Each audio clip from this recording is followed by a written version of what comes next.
વિદ્યાર્થી ભાઈ બહેનો, આપ સૌ મિત્રોનું આપણી સૌની સહિયારી યુટ્યુબ ચેનલ મિશન જીકે માં હાર્દિક સ્વાગત છે। તો વિદ્યાર્થી ભાઈ બહેનો, સ્ક્રીન પર જે રીતના જોઈ રહ્યા છો, એક બ્રેકિંગ ન્યૂઝ જોવા મળેલી છે।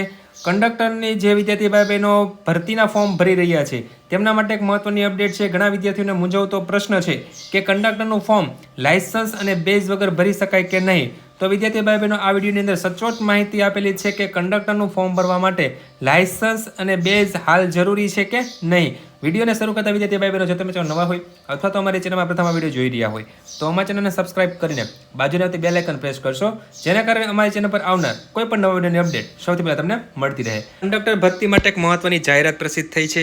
જે ઉમેદવાર કંડક્ટર લાયસન્સ તથા બેઝ ધરાવે છે તેઓ અરજી પત્રકમાં કંડક્ટર લાયસન્સની તથા બેઝની વિગતો ભરી શકે છે, પરંતુ જે ઉમેદવાર પાસે હાલમાં કંડક્ટર લાયસન્સ અને બેઝ ઉપલબ્ધ ન હોય તેવા ઉમેદવારોએ અરજી પત્રકમાં કંડક્ટર લાયસન્સ બેઝની ઉપરોક્ત વિગતો દર્શાવવી ફરજિયાત નથી।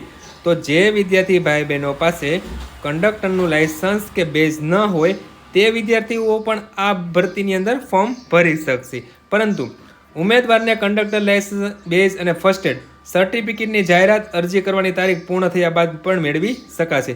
એટલે જાહેરાત જ્યારે પ્રસિદ્ધ થઈ ગઈ છે અને ફોર્મ ભરાઈ જાય છે ત્યાર પછી પણ તમે એ સર્ટિફિકેટ મેળવી શકો છો, પર ઉમેદવારે આ વેલિડ કંડક્ટર લાયસન્સ બેઝ દસ્તાવેજ ચકાસણી સમયે અચૂકપણે રજૂ કરવાનું રહેશે। ખાસ વિદ્યાર્થી ભાઈ બહેનો, જ્યારે દસ્તાવેજ ચકાસણી થાય એ સમયે તમારી પાસે વેલિડેટ કંડક્ટર લાયસન્સ અને બેઝ હોવું જોઈએ। તો જે વિદ્યાર્થી ભાઈ બહેનો પાસે હાલ કંડક્ટરનું લાયસન્સ નથી, બેઝ નથી કે ફર્સ્ટ એડ નથી તે વિદ્યાર્થી ભાઈ બહેનો પણ અત્યારે કંડક્ટરના ફોર્મ ભરી શકે છે, પરંતુ જ્યારે દસ્તાવેજ ચકાસણી થાય એ સમયે તમારે આ લાયસન્સ મેળવી લેવાનું રહેશે અને તે બેઝ પણ તમારે ત્યાં રજૂ કરવાનો રહેશે।